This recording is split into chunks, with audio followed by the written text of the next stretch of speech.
Assalamualaikum warahmatullahi wabarakatuh. Salam sejahtera untuk kita semua. Yang saya hormati Bapak Dr. Sahid Susilo Nugroho MSc selaku dosen pembimbing tesis saya, dan yang saya hormati Bapak Ibu dosen penguji yang telah menyediakan waktu dan kesediaannya untuk mendengarkan pemaparan tesis dari saya. Pada hari yang berbahagia ini, perkenalkan saya Wasia Darujatun yang akan memaparkan tesis saya berjudul Pengaruh Elemen Pemasaran Media Sosial pada Pelibatan Konsumen Merek dan Nilai Kreasi Bersama Studi pada Produk Perawatan Kulit Merek Lokal. Pendahuluan, latar belakang dalam penelitian ini, perkembangan industri kosmetik di Indonesia saat ini menunjukkan peningkatan yang semakin pesat. Hal ini diberikan data yang dikeluarkan dari Kemenperi 2020, bahwasannya jumlah perusahaan kosmetik yang beroperasi di Indonesia meningkat sebesar 420% dalam kurun waktu 3 tahun terakhir. Ditambah lagi, jumlah populasi penduduk perempuan di Indonesia sebesar 49,6% atau setara 135,24 juta jiwa. Indonesia tidak hanya menjadi sasaran utama produk kecantikan, namun menjadikan Indonesia sebagai pasar yang potensial dan target utama bagi produk kecantikan dan kosmetik itu sendiri. Dilansir dari situs resmi Kementerian Perindustrian 2020, terdapat peningkatan penjualan sebesar 80% secara daring. Hal ini sejalan dengan survei yang dilakukan oleh Statista pada tahun 2021, menyebutkan bahwa produk kecantikan di Indonesia diperkirakan terus mengalami peningkatan secara signifikan hingga tahun 2026. Hal ini sejalan dengan target yang ditetapkan oleh pemerintah Indonesia bahwa industri kecantikan menjadi sektor unggulan dan rencana pembangunan ekonomi nasional di tahun 2015 hingga tahun 2035, menurut Kemenperi 2018. Berdasarkan data-data tersebut menunjukkan bahwa industri kecantikan khususnya produk perawatan kulit merek lokal memiliki kontribusi dalam pembangunan ekonomi nasional. Dengan demikian, tingginya pertumbuhan industri kecantikan yang sangat cepat di Indonesia berbanding lurus dengan era industri 4.0 yang memudahkan pelaku bisnis untuk mendigitalisasi bisnisnya. Pemasaran digital oleh pelaku bisnis kecantikan. Menurut Cenetol 2021, perkembangan media sosial yang cepat menyebabkan adopsi yang luas antara konsumen dan merek. Saat ini, media sosial menjadi pendorong pelaku bisnis untuk mengubah strategi pemasaran dengan mengkolaborasikan sumber daya yang lebih besar ke media sosial ketimbang aktivitas pemasaran tradisional. Saat ini, pertumbuhan pengguna aktif media sosial di Indonesia mengalami peningkatan sebesar 10 juta pengguna dari tahun 2020 menuju ke tahun 2021 menurut We Are Social and Household 2021. Hal ini sejalan dengan proporsi anggaran pemasaran digital oleh pelaku industri kecantikan kecil dan menengah mengalami peningkatan hingga 45 hingga 52% per tahun menurut Deloitte Access Economics. Dengan kata lain, pelaku bisnis produk perawatan kulit merek lokal memahami peranan penting adanya pemasaran di media sosial. Pelibatan konsumen merek di media sosial, di mana di Indonesia pengguna aktif media sosial mencapai 170 juta jiwa dengan tingkat penetrasi 61,8% dari total populasi penduduk di Indonesia. Hal ini adalah suatu potensi pasar yang sangat besar.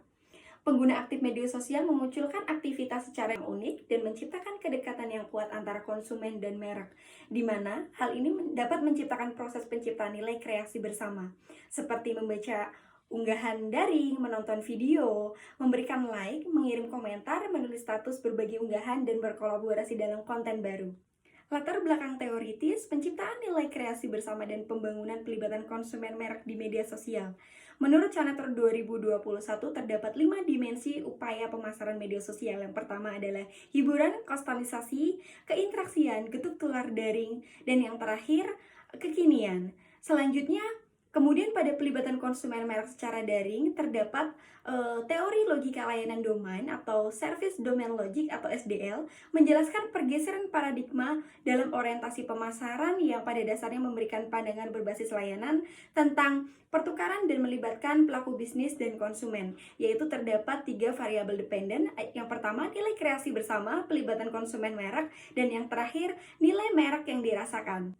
Dari pemaparan latar belakang yang saya jelaskan tadi, terdapat rumusan masalah yang diangkat dalam penelitian ini. Tingginya pertumbuhan industri kecantikan yang mengadopsi media sosial untuk kegiatan pemasaran bisnisnya, dan yang kedua ditambah lagi tingginya pengguna aktif media sosial secara otomatis memunculkan aktivitas daring dalam pelibatan konsumen merek.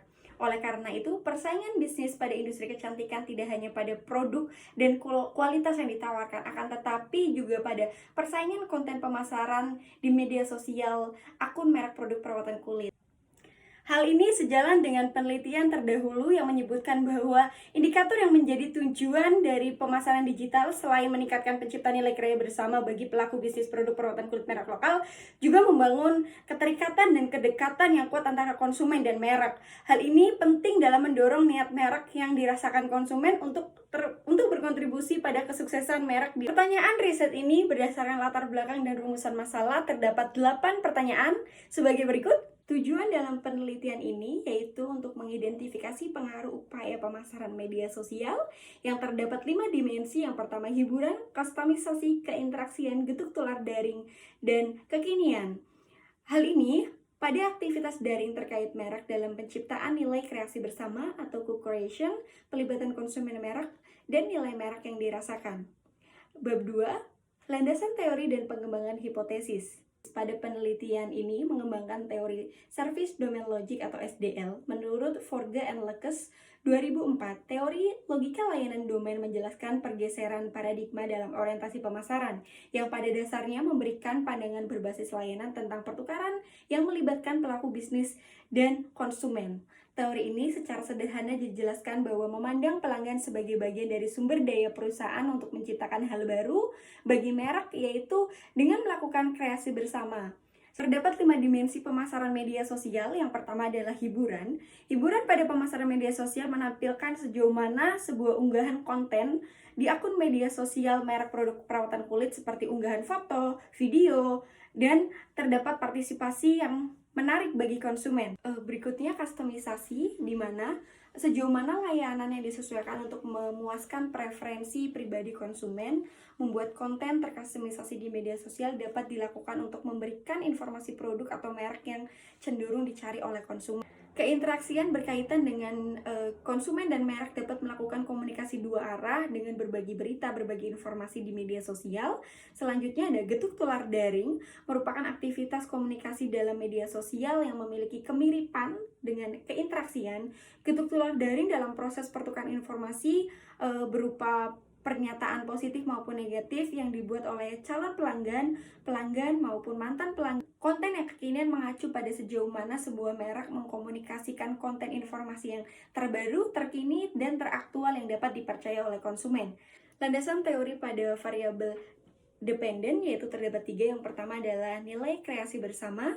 Nilai kreasi bersama adalah suatu nilai yang berpusat pada merek dan pelanggan. Penciptaan nilai kreasi bersama terjadi ketika suatu perusahaan dan konsumennya berinteraksi untuk bersama-sama menciptakan pengalaman yang sebenarnya.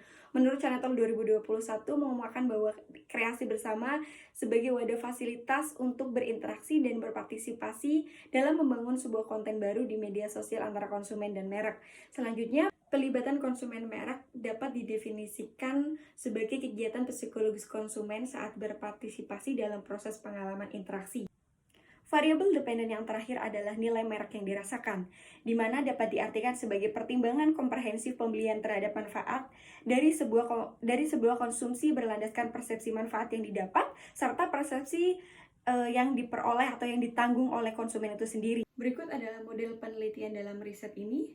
Pertanyaan riset ini berdasarkan latar belakang dan rumusan masalah terdapat 8 pertanyaan sebagai berikut. Dalam model riset, terdapat pendekatan riset. Jenis penelitian dalam riset ini adalah kuantitatif, di mana pengumpulan informasi dari responden menggunakan kuesioner yang disebar melalui Google Form. Model pengambilan sampel, yaitu model pengambilan sampel non-probability sampling, teknik sampling, dan dengan cara purposive sampling dengan kriteria. Ada 4 kriteria. Yang pertama adalah warga negara Indonesia yang berdomisili di Pulau Jawa, minimal berusia 17 tahun, pengguna aktif media sosial, dan yang terakhir pernah melakukan pembelian produk perawatan kulit lokal baik secara online ataupun offline. Dan sampel riset dalam penelitian ini terdapat 225 responden.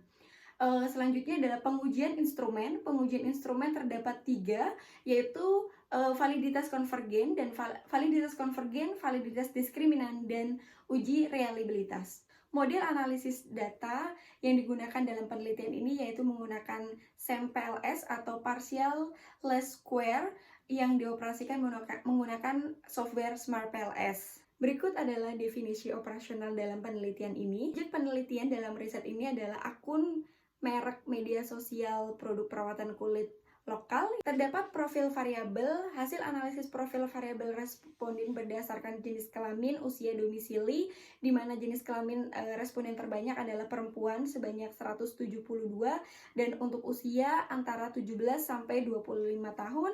Untuk domisili terbanyak adalah di Yogyakarta. Selanjutnya, hasil analisis profil responden selanjutnya yaitu berdasarkan pekerjaan, pendidikan terakhir, dan rata pengeluaran per bulan sebagai berikut.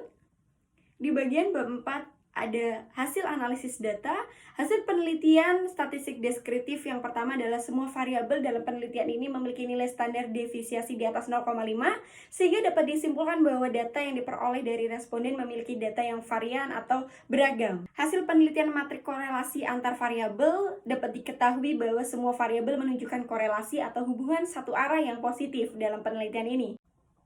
Pengujian instrumen terdapat uji validitas konvergen, uji validitas diskriminan, dan uji reliabilitas. Dalam penelitian ini, berdasarkan hasil uji konvergen, tidak ada indikator nilai faktor loading di bawah 0,7. Dengan demikian, semua item pertanyaan pada penelitian ini dinyatakan valid dan dapat digunakan sebagai instrumen penelitian. Hasil uji validitas diskriminan, semua konstruk dalam penelitian ini memiliki nilai AV di atas 0,5, dapat dikatakan bahwa nilainya baik. Nilai akar kuadrat AV pada ke-8 variabel dalam penelitian ini memiliki nilai paling tinggi pada ke-8 kelompoknya masing-masing.